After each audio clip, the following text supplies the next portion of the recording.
The Roger Arnold Economic Principles Lecture Series. Lecture 9, Inflation and Deflation. This lecture is about inflation and deflation. Let's start off with the definition of each. Inflation is defined as an increase in the price level. So it's when prices on average go up. That doesn't mean that every single price has to go up. It simply means that prices on average are going up. So that's what inflation is. Deflation is just the opposite. It's when prices on average move downward. And again, it doesn't have to be the case that every single price moves down in the economy. Just on average, prices are moving down. Now, what causes inflation and deflation? Do they just happen? Or is there some cause and effect relationship here? Well, there is a cause and effect relationship here. And the cause and effect relationship can best be seen in a certain equation. That certain equation has a name. It's called the exchange equation. Let's move to the board and I'll tell you what the exchange equation says. The exchange equation says that if you take the money supply, and I'm going to let that be represented by M, times velocity, and I'm going to define velocity for you in a minute, that the money supply times the velocity in the economy must equal P, the price level in the economy, times Q, the quantity of output in the economy. Now let's leave that on the board for a minute and define those terms, and then we'll go back there and give a numerical example. The money supply. The money supply we've defined before as the sum of currency, checkable deposit accounts, and traveler's checks. So we know what the money supply is. Let's talk about velocity. Velocity is the average turnover of a dollar in the economy. Now, what does that mean? Let's give a very simple example. Let's just think of one $1 bill. That's in my hand. So let's say that I take that $1 bill and I buy something with it. And let's say that I buy something with it from Jack. So Jack gives me something in return for the $1 bill. So far, if we look at things over this year, that $1 bill has changed hands once. Now let's suppose that we go with Jack. Jack's got that $1 bill. And suppose that at some later time in the year, Jack takes that $1 bill and buys something with it from Stephanie. Now that $1 bill has changed hands twice over the year. Let's suppose that that's the end of the process. We would say that that $1 bill changed hands twice. So velocity for that $1 bill is 2. Velocity is always a specific number. It can be 2, it can be 2.5, it can be 3, it can be 3.7, but it is always a specific number. And it refers to what? The average turnover of a dollar in the economy during a period of time, and usually that period of time is a year. So we know what the money supply is, and we know what velocity is. In this equation, P stands again for the price level. And again, I emphasize this is not a single price, but prices on average. And Q stands for the quantity of output. So let's go back to our board and use some numbers to see how things work out. So far then we've got MV is equal to PQ. Let's set the money supply at $1,000. So I'm going to say this money supply here in the economy is $1,000. And let's just pick a number for velocity.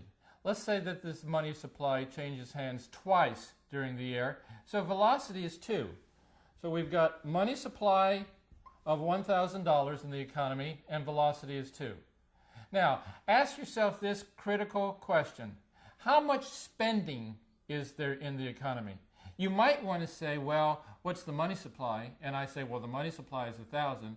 So you might say, there's $1,000 worth of spending. That would be incorrect. Remember that $1,000 is changing hands twice to go to buy goods and services. So with that $1,000 money supply and velocity 2, we've got spending of $2,000 in the economy. Now, that spending is going for something. People are spending that money in order to buy goods and services. So let's say the Q, the quantity of output, is 500 units. So we're going to set that at 500 units. Now, we've got 4 variables, and we've identified numbers for 3 of the variables, so we should be able to find out what the 4th variable is in number form. So if $2,000 of spending is going on, and that $2,000 is going to buy 500 units of goods, what is the price on average of goods? Well, it's got to be $4. So our P here equals $4. So again, let's repeat what we've done here. We've taken our basic MV equals PQ equation. We've said that MV always has to equal PQ. Then we set the M at 1,000, the V at 2, and the Q at 500. And then we asked, given that data, what's P got to be? And we said it's got to be 4. Now, let's think of changing the money supply. Let's increase the money supply from $1,000 to $2,000. So what I'm going to do is just scratch through that $1,000, come over here and put $2,000 down. That basically shows the money supply has gone up from $1,000 to $2,000. I'm going to hold V constant. I'm not going to increase it, nor am I going to decrease it. So velocity stays at 2. Now, same question as before. How much spending is there in the economy? Now notice I said how much spending in the economy. I didn't ask what is the money supply in the economy. The money supply is 2,000, but the amount of spending is more than 2,000. It's 2,000 money supply times 2, which is $4,000.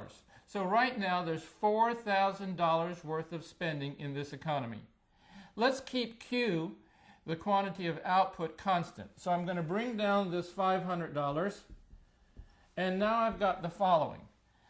$4,000 worth of spending going to buy 500 units of goods. What does the price level have to be? Well, remember, MV has to equal PQ. So the P, or the price level, has now got to be, that's right, $8. What's the lesson learned here? The lesson learned is very, very simple. An increase in the money supply can cause or result in an increase in the price level. But what is an increase in the price level? Well, let's go back. An increase in the price level is what inflation is defined as. Inflation is defined as an increase in the price level. What, in this example, caused the increase in the price level? What caused the price to go from $4 to $8? Was it because velocity changed? No, because we didn't change velocity. Was it because Q, quantity of output, changed? No, we didn't change that. What we did change is the money supply, and we raised the money supply. In fact, we doubled it from $1,000 to $2,000, and as a result of that, the price level went up. So once again, inflation, which is defined as an increase in the price level, is caused by, in our example that we've just shown, an increase in the money supply. Now, I wonder what would have happened if instead of increasing the money supply, we had decreased the money supply. So we go back to our original money supply of $1,000. And now instead of increasing it to $2,000, we lower it to $500. So I'm going to strike through this $2,000 now, and I'm going to say we go down to a money supply of $500. That's the lowest money supply we've had in this example. So we've decreased the money supply. I'm going to hold velocity constant. So I'm going to let that stay at 2. With that data, let's ask this question. How much spending is there in the economy? Not how much money supply. I know what that is. That's $500. But that $500 is changing hands twice. So there's $1,000 worth of spending going on. What is it going for? It's going for these 500 units of goods. So we haven't changed the quantity of output. All we've done now is decrease the money supply. can you tell me what's going to happen to the price level? Is the price level going to go up? Is it going to go down? Is it going to stay the same? Well, it's not going to go up, and it's not going to stay the same. The price level now, the average price of the goods has to be what? That's right, $2. All right, so I'm going to put the $2 in here, and we've seen the price level decrease. So what causes the price level to go down? What causes deflation? Well, deflation is a decrease in the price level, and what caused it was a decrease in what? That's right, a decrease in the money supply. We've had our simple equation which says that MV equals PQ. We know that the amount of spending, M times V, has got to equal that P times Q. If we increase the money supply, we know that the price level is going to go up. If we decrease the money supply, we know that the price level is going to go down.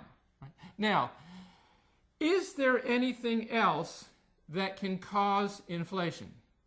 That is, anything else that can cause the price level to go up?